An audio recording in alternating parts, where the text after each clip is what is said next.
මේ මොහොතකට කලින්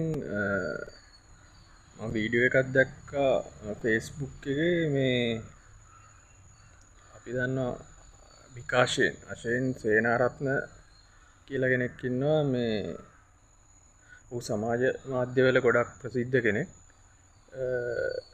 එයා වීඩියෝ එකක් දාලා තිබ්බා මේ එයා මේ එන මහමැතිවරණයට ඉදිරිපත් වෙන්න මේ නාම යෝජනා බාර ගන්න දවසේ නාම යෝජනා බාර දෙන්න ගියාම එයාගේ මේ නාම යෝජනා බාරගෙන නැහැ කියලා මැතිවරණ කොමසාරිස් කාර්යාලයෙන්.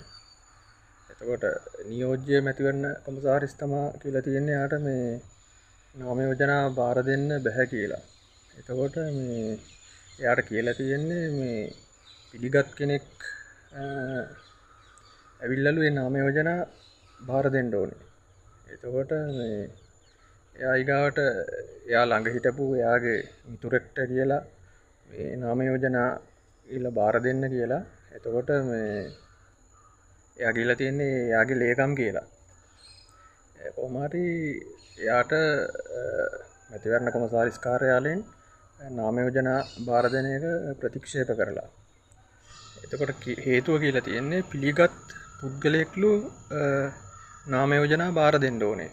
දැන් මට තියෙන ප්‍රශ්නේ මට වැඩක් නෑ අශෙන්ට නාම යෝජනා බාර දුන්නත් නැතත් පිළිගත් පුද්ගලෙක් කියලා එතන මොකද්ද අදහස් කරේ? ඒ කියන්නේ දැන් මම දන්න විදිහට කොහොම හරි මැතිවරණයට ඉදිරිපත් වෙන කෙනාට ඉල්ල නාම යෝජනා බාර දෙන්න බෑ. ඒ වෙනුවට වෙන කෙනෙක් තමයි නාම යෝජනා බාර දෙන්න ඕනේ මම දන්න විදිහට.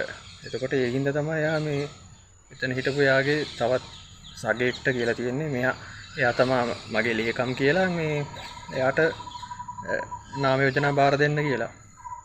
කොහොම හරි මේ මැතිවරණ කොමසාරිස් කාර්යාලයෙන් කියලා මේ පිළිගත් පුද්ගලයෙක් නාම යෝජනා බාර දෙන්න ඕනේ. මේ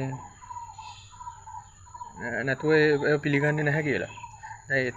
දැන් එයාටත් එතන ඇති වෙලා තියෙන ප්‍රශ්නයක් තමයි පිළිගත් පුද්ගලයෙක් විදිහට මොකද්ද අදහස් කරන්නේ? පිළිගත් පුද්ගලයෙක්. ඒක මටත් ප්‍රශ්නයක්. පිළිගත් පුද්ගලයෙක් නාම යෝජනා බාර දෙන්න ඕනේ කියලා මොකද්ද ඒ අදහස් කරේ?